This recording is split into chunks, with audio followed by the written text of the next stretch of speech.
Ο πτερανόδοντας βρήκε το θύμα του και τώρα είναι έτοιμος να το πιάσει. Ετοιμάζεται και βουτιά. Και δεν το πετυχαίνει. Ένας σαλαμόσαυρος μας τρώει φαΐ μαζί με τα μωρά του. Και ο αλβερτόσαυρος που πήγε να τους την πέσει. Ένας άλλος αλβερτόσαυρος με το μωρό του κάνουν τα απολύματα ενός δεινοσαύρου στην έρημο. Όμως ακούνε ένα βρυχυθμό και φεύγουν. Ένας τυρανόσαυρος πετάγεται από το πουθενά, ζυγίζει 20.000 λίμπρες. Και γιατί λέει 20.000 λίμπρες και όχι 8 τόνους? Γιατί ακούγεται πολύ πιο δραματικό. Μυρίζει τα υπολείμματα, όμως δεν είναι αρκετά για αυτόν και φεύγει. Ο T-Rex παραμονεύει την επόμενη λία του. Είναι ένας θηλυκός τρικεράτοπας. Όμως το τέρι του είχε άλλα σχέδια. 2 βαπλοκέφαλοι τρώνε φυτά. Όμως ένας δεινόσαυρος πετάει τα πουθενά και τρώει και τους 2. Όχι!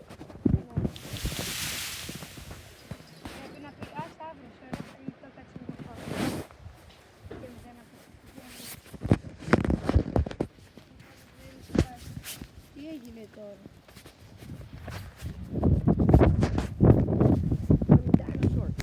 Dino Boo. Μπουμπού. Μπουμπού πίσω seat. Shut up. Μέλισσα. Hold the fucking seat. Δεν σου κάνει τίποτα η μέλισσα ρε φίλε. Κάπου. Κάπου είναι η μέλισσα. Πάρε. It's kinda surprising. Τράβα εδώ.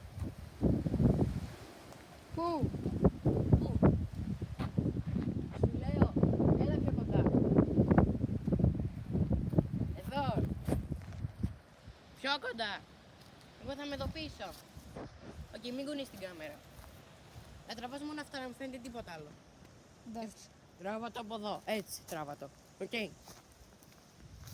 Να δω. 3, 2. Το έχουμε ανοίξει και είναι 1 λεπτό και 20 λεπτά. Πιτς. Κλείστο. Ο πτερανόδοντας ψάχνει για το γεύμα του. Το εντόπισε και τώρα που έχει αρκετό αέρα πάει να το πιάσει. Σου είπα να μην κουνείς την κάμερα. Σου είπα να μην κουνείς την κάμερα. Και πότε να την κολλήσεις? Ποτέ.